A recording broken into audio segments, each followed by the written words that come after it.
everyone. I'm Amy Rowan, and I am sitting here with the incredible Dr. Laurie Mintz, PhD. Dr. Laurie is a professor, author, speaker, and therapist. She is the author of 2 popular press books, both written with the aim of empowering women sexually and both with published studies demonstrating their effectiveness. With the same goal of providing scientifically accurate, sex-positive information to enhance female pleasure, Dr. Mintz gives presentations and workshops to professionals and lay audiences, including a recent TEDx talk.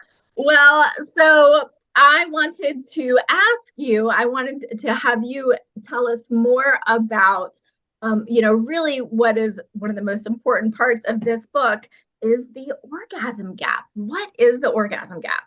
So the orgasm gap is the consistent finding in the research literature that when cisgender women or people born with a vagina who identify as women get it on with cisgender men, people born with a penis who identify as a man, the women are having way fewer orgasms than the men are.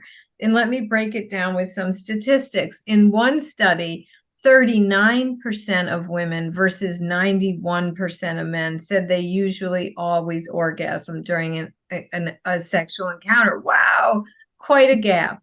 That study didn't ask the context of the sex, but subsequent studies tell us that the gap is biggest in hookups, first-time hookup sex.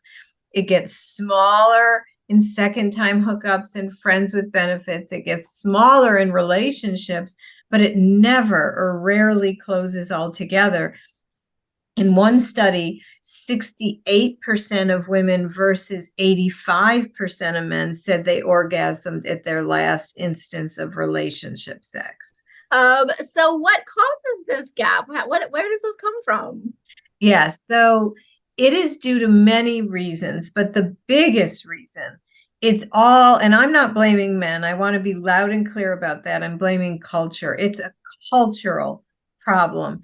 And it comes from, there's so many reasons, but the biggest reason is the overvaluing of the way that most men reliably orgasm and the devaluing of the way women most reliably orgasm. So most men most reliably orgasm from penile stimulation, intercourse, for example. Most women most reliably orgasm from clitoral stimulation. The clitoris and the penis are analogous organs. Yet movies, porn, they all show women orgasming the same way men do, from intercourse. Those images are lies, and without good sex ed to correct them, women and men think that's how women should orgasm. And we even reflect that with our language. We use the word sex in intercourse as if they're one and the same, when that's the way most men reliably orgasm, again, not most women. We call our entire genitals a vagina, which is the part where penises go in, not the part that is most reliably going to result in orgasm for women. That's the vulva, the external part. So by doing that, we're erasing our most erotic organ.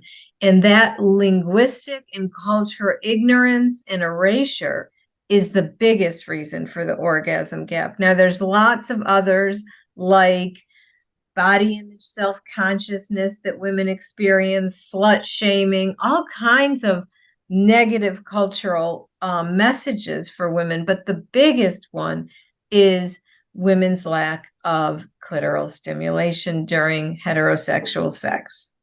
What percentage of women can have an orgasm on penetration alone? That is such a great question. So old studies would put it at 25 or 30%, but those studies just asked women, do you orgasm during intercourse? They didn't ask women, are you also getting your clitoris stimulated? Okay, so then additional studies narrowed it down and basically said, can you orgasm from thrusting alone? And only 15 to 18% of women said yes. However, I've done research a little differently because I think there's still this pull to think we should orgasm from intercourse. So instead, with thousands and thousands of women, I've asked the question, what's your most reliable route to orgasm? So it's not pulling intercourse, right? 4%. 4% say intercourse alone is their most reliable route. The others say either clitoral stimulation alone or clitoral stimulation combined with penetration. Wow, 4%. I feel like that this is a piece of information that may be surprising to a lot of people who are watching this right now. Yeah, absolutely. And what I proposed are 4 types of different scripts. Two are turn-taking scripts. And we know lesbian sex is more orgasmic, and a lot of it's because of turn-taking. So in one, and she comes first. And that's the name of a book by Ian Kerner, by the way. Great book, great book. Great book. It's an oral sex how-to manual. And he proposes you give the woman oral sex, then she orgasms, then you orgasm from intercourse. But in my version of the script, it can be any way she comes first. It could be a vibrator. It could be running water in the bathtub. It could be, manual stimulation or anything. And then it's the other partner's turn to come. And it's inclusive then of lesbian sex, heterosexual sex, or then she comes second. Same turn taking, but the woman comes second. And I've worked with a lot of women who really, they cannot orgasm till their partner does, because they're so deeply ingrained in this view that his orgasm is more important. So enough fooling around that penetration isn't painful, for example, because if you have penetration too early, it's painful. And then after she comes, maybe with a vibrator, a hand, again, hop in the bathtub, running water, whatever she needs. Or I had a script I proposed, only she comes. And this is not going to be a mainstay of most people's sex life, but I modeled it on a man wrote into my Psych Today blog, and he said, every Sunday morning, I lay my partner down, I stimulate her to orgasm. I don't ask for anything in return. So many people wrote in, that's so weird. That's so weird. But it's like my response is, well, that's what's happening in heterosexual hookup sex now. Why is that weird? I also use a metaphor of a raft.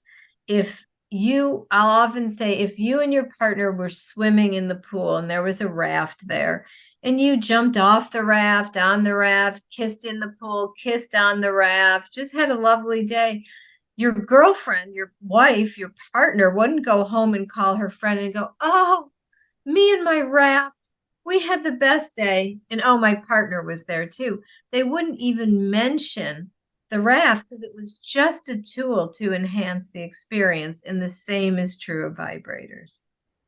That is a wonderful, wonderful metaphor. And I've gotten that question so many times over the years. So that's a phenomenal metaphor. I love it. So you've got a really fun lesson in there about 9 ways to touch yourself. So we know that masturbation is the most empirically supported technique for women who've never had an orgasm. They have to learn, everybody's vulva nerves are positioned a little differently. So we know that what everybody needs is a little different. And so the most essential step to orgasm with a partner is to get the same type of stimulation you get alone. But first you have to figure out what type of stimulation you get alone. And so, a lot of times people have been told masturbation is bad or dirty, and so they're hesitant. So it's more like a stepwise approach, of like, you don't need to like masturbate right away. Just touch yourself in these different ways. See what strikes your fancy. Okay, so here's my vulva puppet, and you can see these are the outer lips. They just protect what's inside. These are the inner lips. They're analogous to the shaft of the penis. They're full of touch-sensitive nerve endings and erectile tissue. Follow them up. There's the clitoral hood, which is analogous to the foreskin of the penis. Under there is the glans, which is so packed with nerve endings, it's very painful for most to touch directly. And right above here is the mons pubis. It's a mound of fatty tissue, but the internal clitoris runs through there. So just taking a look, identifying the parts, use your pointer and middle finger and squeeze your outer lips together around the, I should have squeezed your inner lips together around your clit area. Then move your fingers, squeeze and release up and down. Okay. It's like making a clit sandwich. Okay. Or rub small circles on the clitoral hood, either slow or fast, or tap your clitoral hood lightly or vigorously. Push, pull, tap your inner lips. Rub the side of your clitoral hood. A lot of times, some people like one side or the other. Put your hand on the mons pubis, your palm of your hand, and go upside down, and you're stimulating. Or sometimes people will like to take two fingers and put them inside the inner lips and push kind of deeply because you're stimulating the clitoral bulbs that way. So those are just a few of many, many, many ways to stimulate yourself. And so I suggest somebody who's never pleasured themselves, just try that and many other motions and see what, gets your fancy. There's so much, mental preparation or de-preparation of some sort to remove those thoughts from our head and allow us to just kind of relax, right? Absolutely. Letting go of that self-monitoring brain. Do I look okay?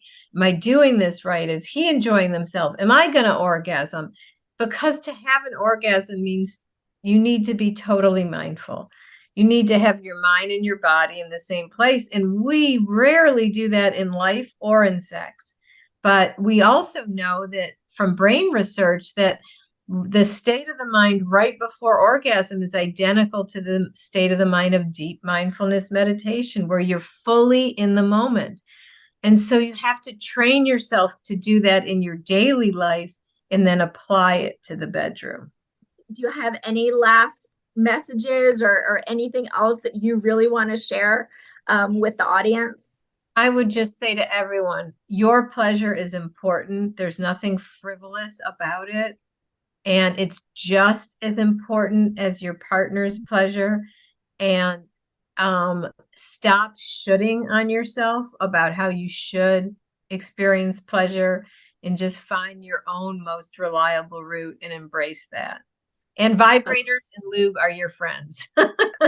Vibrators, lube, and mindfulness. Meditate, lubricate, masturbate.